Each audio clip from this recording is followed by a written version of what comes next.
Hey guys, today I'm going to tell you how to fix Bluetooth keeps disconnecting issue in Samsung Galaxy A17, A37 or A57.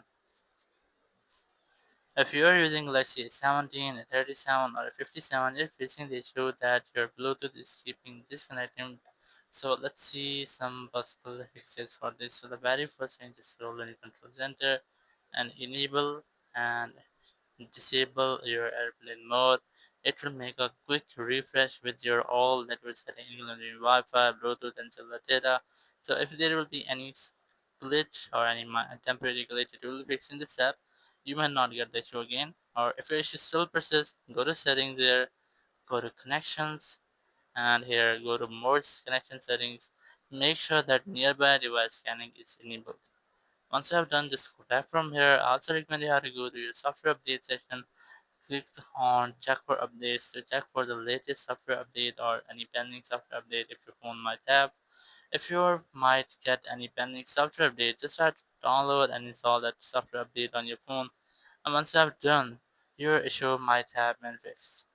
If your issue still persists, so you can try to make a restart with your phone. Just click on this power icon, click on restart, and then click on restart again to make a restart with your phone. And once your phone has been restarted, it will fix if there will be any temporary glitch or any software glitch in your phone.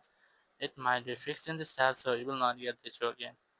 But if your issue still persists, it is the only way. Just go to your settings here, just scroll down, go to general management, and go to reset. Click on reset network setting, or you click on reset Wi-Fi and Bluetooth settings. Click on reset settings.